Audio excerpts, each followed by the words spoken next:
साथियों, लहसुन के खेत में वर्मी कंपोस्ट का इस्तेमाल कैसे करें, खेत की तैयारी के समय किस प्रकार से हमें वर्मी कंपोस्ट का इस्तेमाल करना है और वर्मी कंपोस्ट डालने से क्या क्या बेनिफिट हमें होने वाले हैं। तो साथियों, श्री श्याम ऑर्गेनिक्स में मैं अमित कुमार एक बार फिर से आपका स्वागत करता हूं। साथियों, आप हमारे इस वीडियो को अगर पहली बार देख रहे हो तो सभी किसान भाइयों तक इस वीडियो को ज्यादा से ज्यादा शेयर कर दीजिए और साथियों सब्सक्राइब कर लीजिए हमारा यूट्यूब चैनल, जिससे आपको जैविक खेती से जुड़ी हुई और वर्मी कंपोस्ट डालने से रिलेटेड सभी प्रकार की खेती में जो की जानकारी आप तक पहुंच सके। तो साथियों, आशा करता हूँ, उम्मीद करता हूँ आपने हमारा यूट्यूब चैनल सब्सक्राइब कर दिया होगा। साथियों, लहसुन के खेत में कितना वर्मी कंपोस्ट डालने की आवश्यकता होती है। साथियों, हमें खेत की तैयारी के समय जब हम खेत की तैयारी करते हैं तब हमें लहसुन में वर्मी कंपोस्ट डालने की आवश्यकता होती है। इसी के साथ में साथियों, जो हमारी फसल कटाई हो जाती है उसके बाद में हमारी जो खेत की तैयारी होती है उसमें अपन वर्मी कंपोस्ट का इस्तेमाल करते हैं।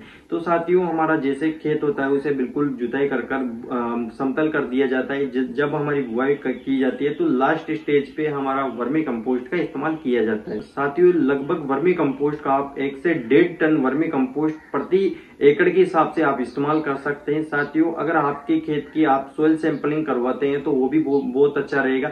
अगर आप साथियों सोइल सैंपलिंग करवा लेते हैं, सैंपल आप अपनी मिट्टी का नमूना लेकर और प्रशिक्षण केंद्र जाकर उसका जो सोइल टेस्टिंग है यानी कि मिट्टी की मृदा जांच है वो मृदा जांच आप करा लेते हैं तो आपको एक आइडिया लग जाएगा कि आपकी मिट्टी में कौन कौन से तत्वों की कमी है। साथियों, वर्मी कंपोस्ट के अंदर 16 से 17 प्रकार के पोषक तत्व पाए जाते हैं जो कि किसी भी गोबर की खाद के अंदर नहीं पाए जाते और इसमें गोबर की खाद की तुलना में एक्टिनोमाइसिटिन की 8 गुना ज्यादा मात्रा होती है। तो साथियों, जैसे अपन एक ट्रॉली गोबर की डालते हैं और वर्मी कंपोस्ट की अपन को वहां पे आधी ट्रॉली डालनी पड़ेगी, तो इतना ज्यादा फर्क है साथियों।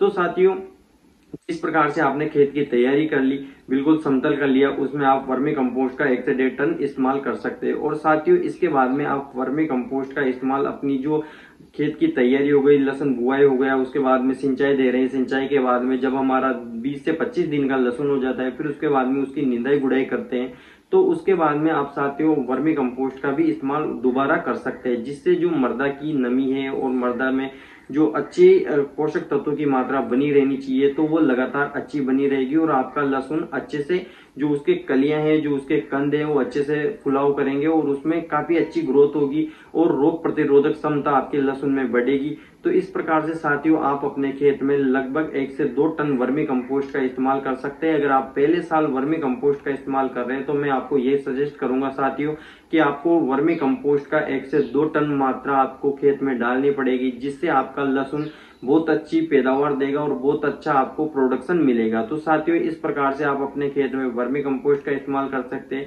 इसी के साथ में जो आप जैविक कीटनाशक भी घर पे बना सकते हैं, जीवामृत आप घर पे बना सकते हैं, वर्मी वाश आप घर पे बना सकते हैं। कोई भी किसान अगर हमसे जुड़ना चाहते हैं तो हम उन्हें वर्मी कंपोस्ट का फ्री प्रशिक्षण देते हैं और ट्रेनिंग हमारे फार्म पर रखी जाती है, जो कि साथियों आप हमारे फार्म पर विजिट भी कर सकते हो, इसका कोई चार्जेस नहीं है। और वर्मी कंपोस्ट की ट्रेनिंग के साथ में हम किसानों को केचुआ भी दिलाते हैं, जिससे वो अपना जो खेती है उसमें वर्मी कंपोस्ट बनाकर इस्तेमाल करें, जिससे उन्हें फायदे मिले।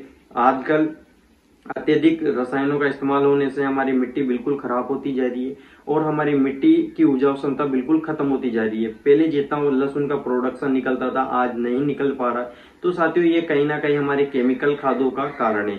अगर साथियों हमने जिस प्रकार से हम खाना खा रहे हैं और अब हमारी तबीयत जैसे खराब हो जाती है तो हम खाना खाना बंद कर देते हैं, जो हमारा शरीर होता है ये एकदम बिल्कुल ढीला सा पड़ जाता है। तो इसी प्रकार से साथियों हमारी जो भूमि है, हमारी धरती माँ है, इसमें भी अंधाधुंध रसायनों का इस्तेमाल इतना ज्यादा हो चुका है। साथियों, तो आज अपन ने जाना कि वर्मी कंपोस्ट का आप खेत में कितना इस्तेमाल कर सकते हैं, लहसुन के खेत में आपको कितना वर्मी कंपोस्ट डालना है। तो साथियों, आप गुड़ाई के समय पे भी डाल सकते हैं, खेत की तैयारी के समय पे भी डाल सकते हैं। साथियों, वर्मी कंपोस्ट डालने से आपकी जो मिट्टी है उसमें रोग प्रतिरोधक क्षमता बढ़ेगी और जो हमारी फसल है वो भी अच्छी बनी रहेगी और हरी मीनता अच्छी बनी रहेगी। इसी के साथ में हमारी खेत की मिट्टी जो है उपजाऊ हो जाएगी, खेत में वायु संचरण और जल संचरण अच्छे से होगा तो हमारा जो उत्पादन है वो भी अच्छा निकलेगा और काफी ज्यादा लहसुन के खेतों में उत्पादन गिरा है वो भी मेंटेन हो जाएगा। तो साथियों, बनी रहिए आप हमारे साथ लास्ट तक। नेक्स्ट पार्ट में आपको बताएंगे वर्मी कंपोस्ट कौन सी फसल में कितना डालना है। शुक्रिया, धन्यवाद, जय श्री श्याम।